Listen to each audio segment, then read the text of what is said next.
Good morning. It is Thursday, January 16th, and this is Michigan Mornings from Ave Maria Radio and the Ave Maria Radio app. I'm Matthew Handley. Coming up, why is family therapy important? But first, your local weather and this news.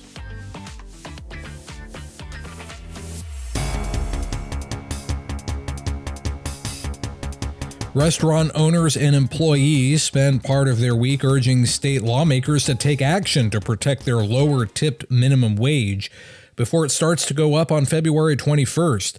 The State House held a hearing yesterday on bills that would keep the tipped wage in place and exempt small businesses from the new paid sick leave regulations.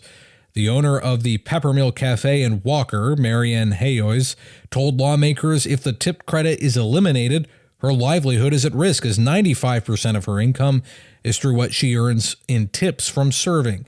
She says the $15 minimum wage that would be in effect in 5 years would only be enough to pay her mortgage, and she would have to either raise prices or close. Former Detroit City Council President Sontil Jenkins is the latest candidate to announce a mayoral run. She made the announcement yesterday inside the St. Suzanne Côte Rouge Community Center. Jenkins' brother was shot and killed at the community center at 14 years old in the early 1990s, and she says that had a large impact on her. She is the CEO of Detroit's The Heat and Warmth Fund program. The Detroit City Council has approved the second phase of the city's solar farms project. The land will be converted into solar farms in the Houston, Witter, Hayes, and Greenfield Park neighborhoods by DTE Energy and Lightstar Renewables. The energy created will offset electrical use by the city's 127 municipal buildings. On the auto beat, General Motors is entering a multi-million-dollar deal with a Norwegian company for synthetic battery materials starting in 2027.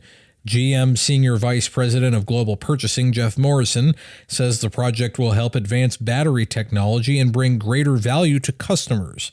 The deal will run through 2033 with a plant producing enough material for 1.5 million EVs by 2030.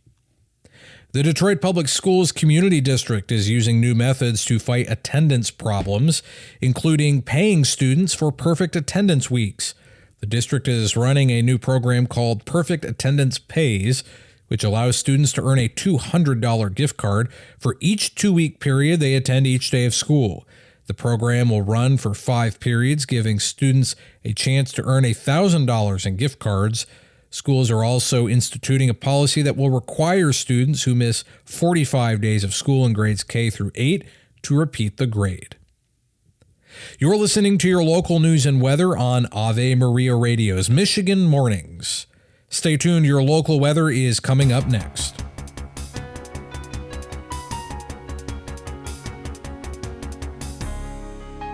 Now this. We have some snow during our commute this morning in Detroit, but it should clear out by 9 a.m. Our high today will be 31. Tonight will be mostly cloudy with lows around 23. Tomorrow will be mostly cloudy with highs around 34. Saturday, rain and snow mix is likely with highs in the mid-30s.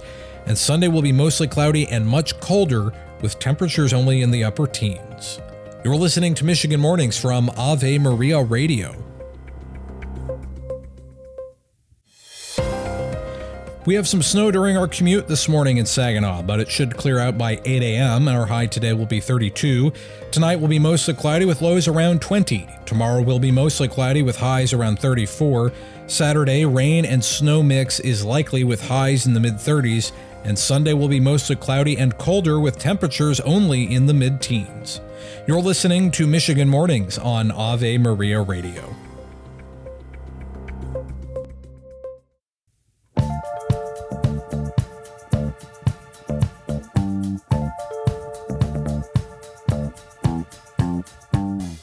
A recent caller on More to Life asked Dr. Greg and Lisa Popchak what advice she could give to a friend with some teens struggling with different depression and anxieties.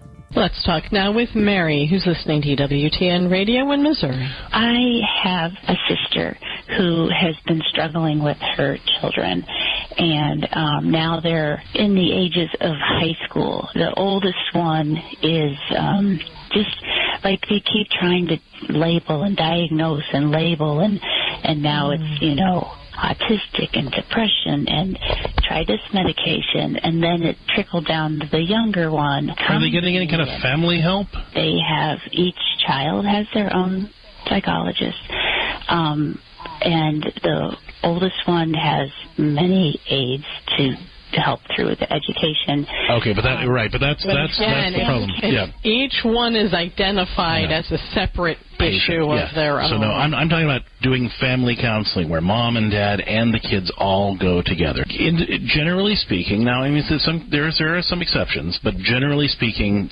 kids and teenagers especially do not do well in individual counseling. They just don't. You know, they don't want to be there. They either underreport, you know, what's going on, or, you know, like I have a lot of adult clients who don't follow through with the homework that they're given in therapy, and kids are even worse with that. So if mom and dad aren't actively involved in the treatment, and like by being in the appointments and working together with the counselor to improve the family relationships, then the changes aren't going to happen. And that is even true. It's probably more especially true when you're dealing with a child who is dealing with some issue, neurospectrum-wise, no matter where they are on that spectrum. Yes, they need aids to help them educationally. Yes, they need all sorts of ways to help them negotiate life. But the family, including that identified child, need to be in family therapy together so that they're working out the stress of this. They're finding out how to support each other and love each other through it. They're able to work with a professional to work out issues that were there in the first place or maybe being generated by the issue. And they're getting skills. You can catch more advice like that coming up at 10 a.m. on More to Life. I'm Matthew Handley. Lord willing, I'll talk to you again tomorrow. Until then, goodbye.